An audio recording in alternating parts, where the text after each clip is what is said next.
Hello, and welcome to Pride and Prejudice by Jane Austen, published 1813.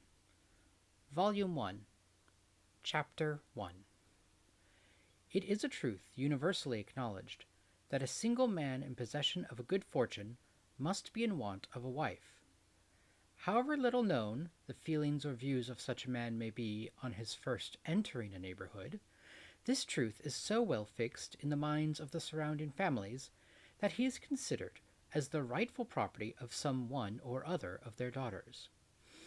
"My dear Mr. Bennet," said his lady to him one day, "have you heard that Netherfield Park is let at last?"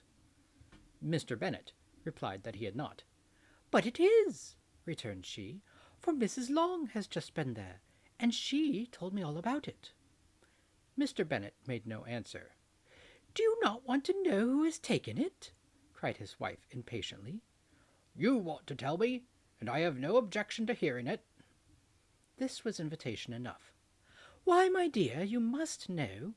Mrs. Long says that Netherfield is taken by a young man of large fortune from the north of England, that he came down on Monday in a chaise and four to see the place, and was so much delighted with it that he agreed with Mr. Morris immediately, that he is to take possession before Michaelmas, and some of his servants are to be in the house by the end of the next week."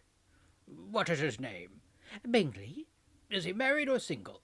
"Oh, single, to be sure, my dear, to be sure.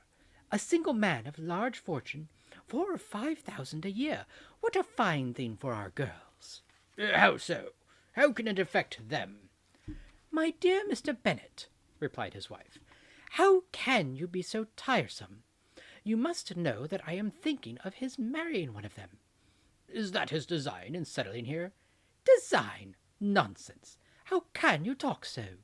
But it is very likely that he may fall in love with one of them, and therefore you must visit him as soon as he comes." "I see no occasion for that.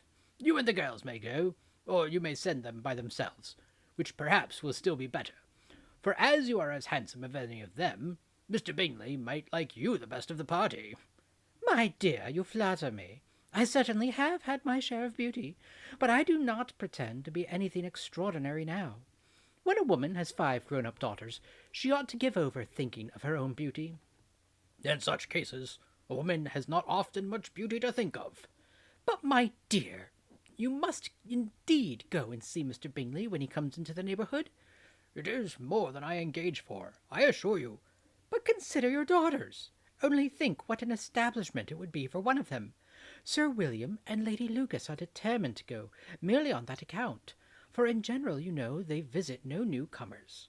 Indeed, you must go, for it will be impossible for us to visit him if you do not."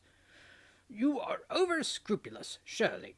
I dare say Mr. Bingley will be very glad to see you, and I will send a few lines by you to assure him of my hearty consent to his marrying whichever he chooses of the girls, though I must throw in a good word for my little Lizzie."